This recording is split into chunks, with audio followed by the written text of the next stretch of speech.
Bismillahirrahmanirrahim. Assalamualaikum warahmatullahi wabarakatuh. Kembali bersama saya Iib Wijayanto dalam program solusi asik dari Pak Iib ya. Selama 15-20 menit ke depan kita akan bersama-sama untuk membahas berbagai persoalan rumah tangga, muamalah ya, kemasyarakatan, kemudian juga persoalan agama, dan tidak lupa persoalan cinta ya.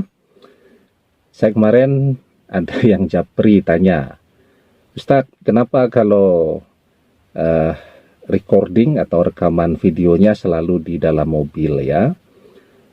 Jadi setelah saya teliti, saya kan tidak punya studio ya di rumah. Jadi kalau di ruangan itu suara bocornya luar biasa dari mana-mana masuk ya. Tetapi ternyata ketika siarannya di dalam mobil itu suaranya kualitasnya lebih baik ya. Tidak usah pakai diedit macam-macam, itu sudah bisa terdengar layaknya suara saya yang asli. Begitu ya. Nanti kalau sudah ada rezeki kita bisa buat studio, karena studio itu mahal ya. 1 meter persegi itu kalau saya tidak salah 3-5 juta rupiah untuk membuat suara menjadi kedap. Jadi besok ya. Sekarang siarannya, recordingnya di dalam mobil saja dulu. Yang penting kan kontennya yang tersampaikan. Dan view-nya juga cukup terang, sehingga tidak butuh lighting macam-macam. Jadi simple dan praktis ya. Baik, jadi seperti biasa, kalau ada pertanyaan nanti bisa dikirim ke nomor yang ada di bawah ini. Ketik hashtag atau tagar solusip, kemudian ketik pertanyaan.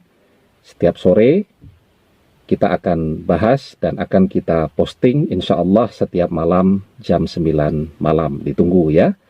Biar stripping juga, jangan kalah dengan sinetron. Sinetron stripping, kita stripping juga. Baik, sudah saya print pertanyaan-pertanyaannya.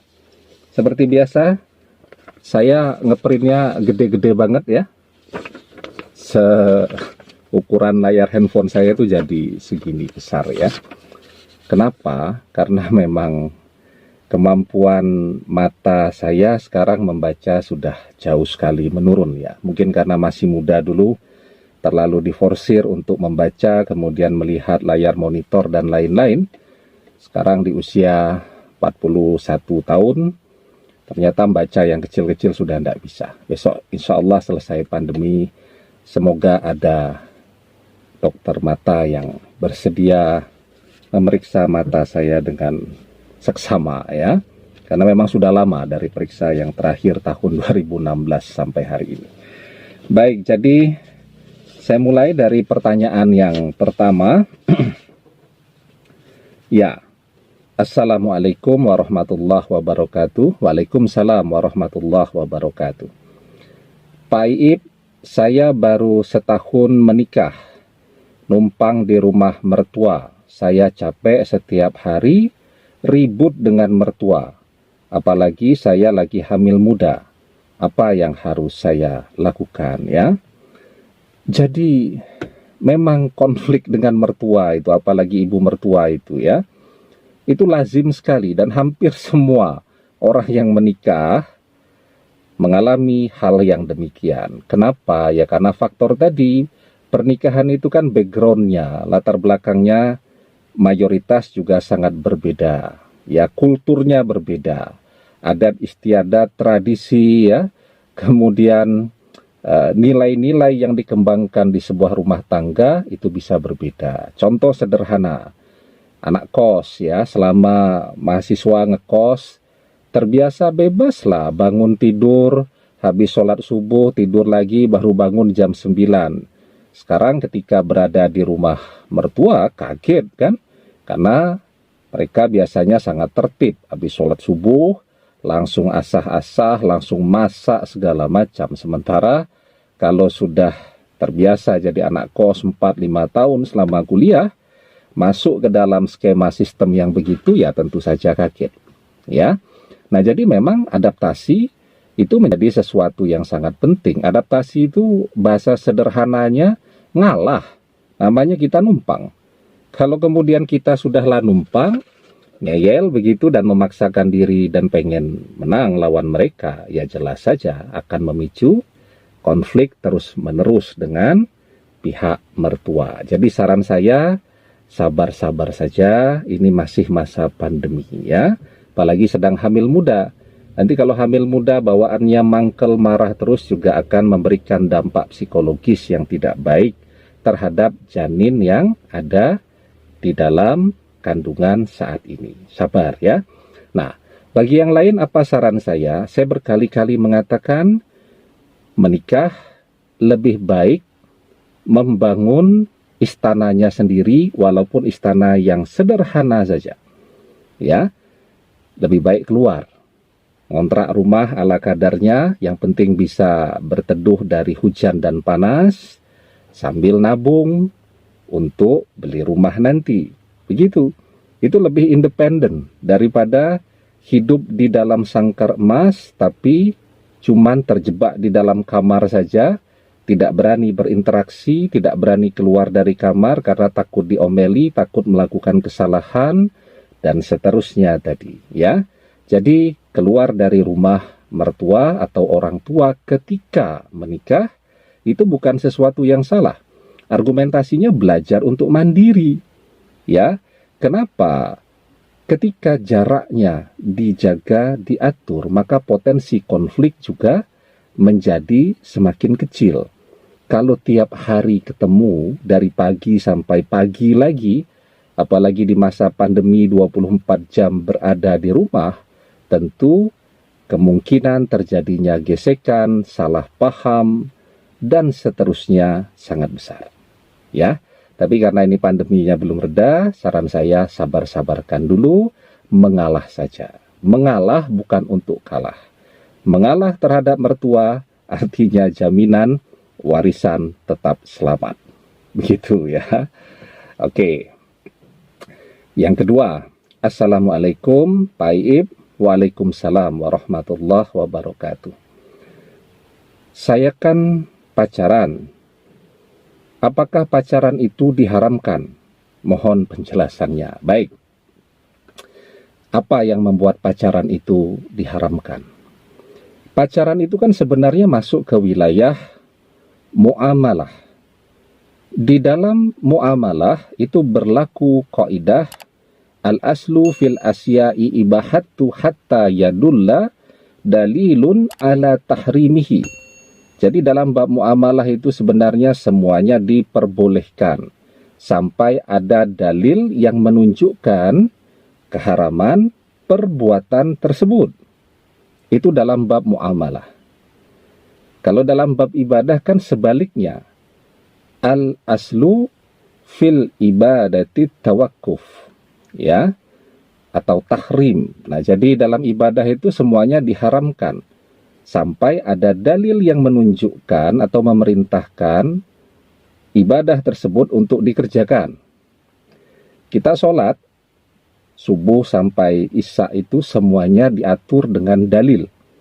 Ada ayatnya, ada hadisnya. Kita puasa juga demikian. Kita membayar zakat juga seperti itu. Kita menunaikan ibadah haji juga demikian. Itu namanya ibadah.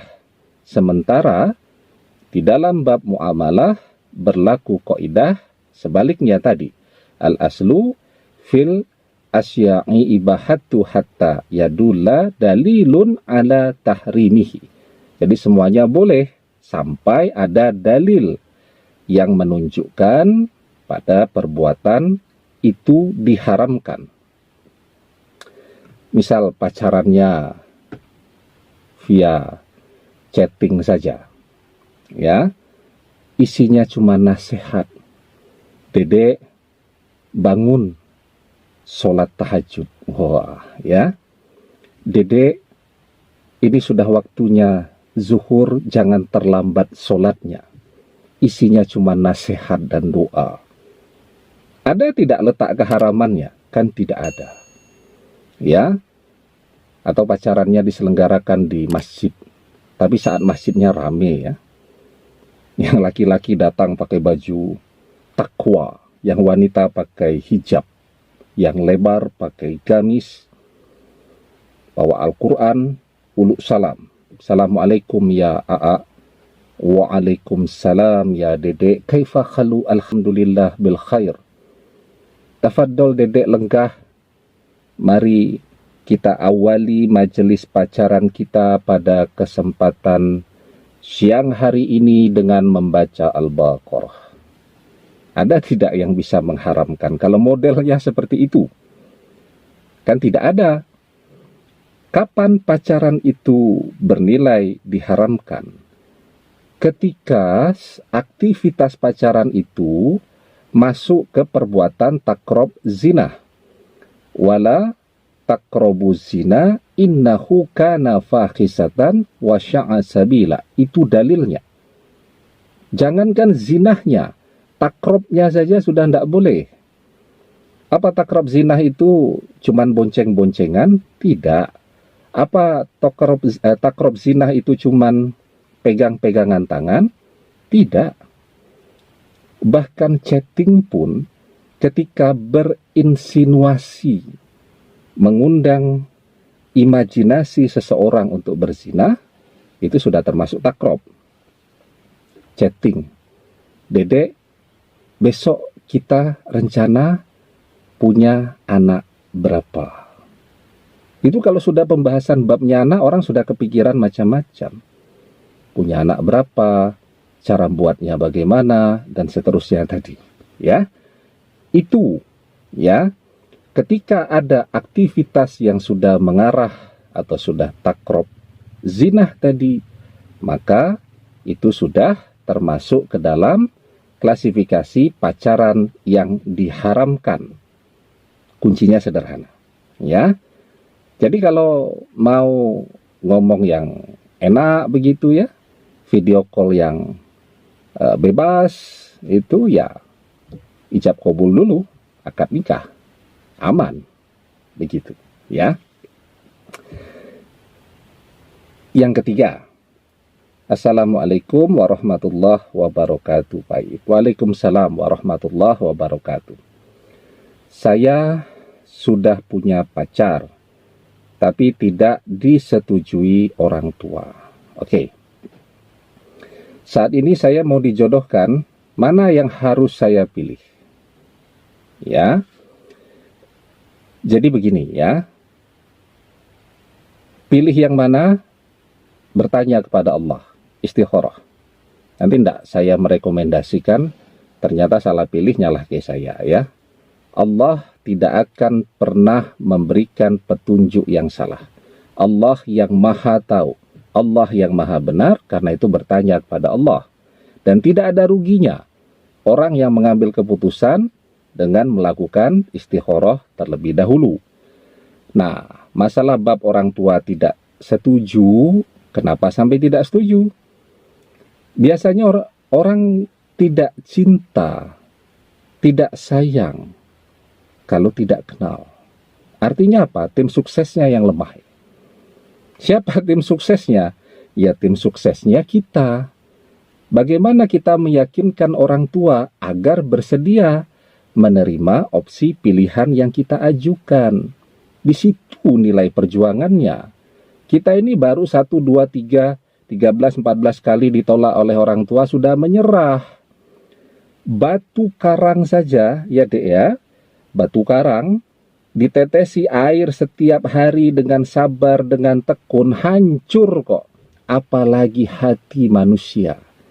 Tiap hari diajak dialog yang sabar. Begitu orang tua emosinya mulai naik, kita menahan diri dulu ya. Besok terus dilakukan. Sambil berdoa dan mohon kepada Allah agar pintu hati orang tua dibukakan. Saya yakin dan percaya, pelan-pelan orang tua bisa menerima pilihan yang kita ajukan. Tetapi juga ketika orang tua punya opsi, kita harus bersikap adil. Bersikap adil itu seperti apa? Ya kalau orang tua pengen menjodohkan, mbok yo coba dilihat dululah. Dilihat, jangan langsung mengatakan bahwa pilihan orang tua itu jelek. Dilihat dulu. Siapa tahu itu memang jodoh kita. Siapa tahu yang ditawarkan oleh orang tua tadi itu jauh lebih indah dari apa yang kita jalani pada saat ini. Tetapi memang ketika opsi yang ditawarkan tadi tidak menarik, tidak sesuai, tidak klik dengan apa yang ada di hati, ya sampaikan saja kepada orang tua. Kenapa? Karena yang akan menjalani pernikahan adalah kita. Siapapun termasuk orang tua boleh memberikan input dan masukannya, tetapi keputusan akhir tetap berada di tangan kita. Ya, begitu. 3 pertanyaan hari ini yang saya jawab, semoga bermanfaat ya. Dan saya tunggu pertanyaannya di nomor yang ada di bawah ini dengan mengetik hashtag Solusik ya. Kemudian ketik pertanyaannya apa. Semoga kita terus bisa berkomunikasi dan saya tetap bisa memberikan manfaat untuk semuanya. Semoga bermanfaat. Ketemu lagi insya Allah esok hari di acara program yang sama. Dan jangan lupa subscribe juga channel YouTube saya. Demikian, mohon maaf kalau banyak kurang dan khilafnya. Wallahu a'lam bissawab. Billahi taufiq wal hidayah. Assalamualaikum warahmatullahi wabarakatuh.